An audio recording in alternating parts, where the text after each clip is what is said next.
ভাই কেমন আছেন? জি আলহামদুলিল্লাহ, আল্লাহর রহমতে ভালো।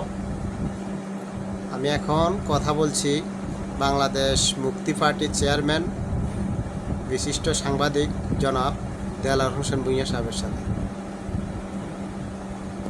ভাই, বাংলাদেশের বর্তমান প্রেক্ষাপট নিয়ে আপনার মন্তব্য জানতে চাই। ধন্যবাদ প্রিয় সাংবাদিক ভাইরা। আমার পক্ষ থেকে, বাংলাদেশ মুক্তি পার্টির পক্ষ থেকে আপনাদের সকলকে বিপ্লবী অভিনন্দন জানাচ্ছি। বাংলাদেশে বর্তমানে রাজনীতি প্রেক্ষাপট আপনারা জানেন, দেশবাসী জানে, দেশের জনগণও জানে।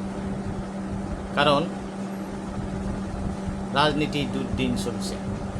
রাজনীতি রাজার নীতি, কিন্তু সে রাজার নীতি, সেই সৎ নীতি, আদর্শ নীতি আজকে বাংলাদেশে নেই।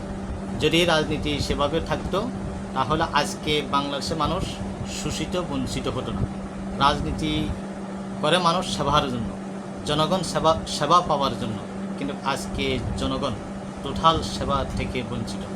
আজকে আপনারা জানেন, আমাদের বর্তমান বাংলার 18 কোটি মানুষের অভিভাবক, বিশিষ্ট অর্থনীতিবিদ, শান্তিতে নোবেল বিজয়ী ডক্টর মোহাম্মদ ইউনূস সাহেব ক্ষমতা বসার পরে বাংলাদেশের জনগণকে জানিয়েছিলেন যে সর্বপ্রথম সিন্ডিকেটের দূরত্ব তিনি বন্ধ করবেন এবং নিত্য প্রয়োজনীয় দ্রব্যমূল্য নিয়ন্ত্রণ করে বাংলাদেশের গরিব, দুঃখী, অসহায় মানুষসহ সর্বস্তরের জনগণকে স্বস্তি টানবেন।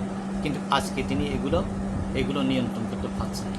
আজকে দেখেন, বাংলাদেশের সকল এই জেলার প্রতি দেখেন, জেলা শহরগুলো আজকে মানুষ আর মানুষ বেকার হয়ে পড়েছে।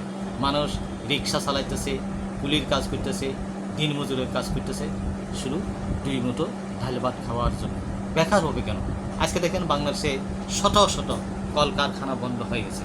তাহলে বন্ধ যে হয়ে গেছে, এই মানুষগুলো বেকার হয়ে গেছে। বেকার হওয়ার কারণে আজকে সারা দেশে চুরি, ডাকাতি, হাজার, ছিনতাই, রাহাজানি, অপহরণ, দর্শন অনর্গল চলছে। এগুলি বন্ধ করতে হলে নির্বাচন প্রয়োজন এবং সৎ রাজনীতি প্রয়োজন, সৎ রাজনীতি প্রতিষ্ঠা করা প্রয়োজন। আমি বর্তমান সরকারকে আমার পক্ষ থেকে, বাংলাদেশ মুক্তি পার্টির পক্ষ থেকে উদাত্ত আহ্বান জানাচ্ছি, বাংলাদেশের মানুষ যাতে শান্তি পায়, স্বস্তি পায়, বেকারত্ব দূর হয়, সেই লক্ষ্যে তিনি পদক্ষেপ গ্রহণ করার জন্য, সেই লক্ষ্যে সরকার অচিরই পদক্ষেপ গ্রহণ করার জন্য বাংলাদেশ মুক্তি পার্টির পক্ষ থেকে উদাত্ত আহ্বান জানাচ্ছি। আপনারা সকলে ভালো থাকুন, বাংলার জনগণ ভালো থাকুক। বাংলার 18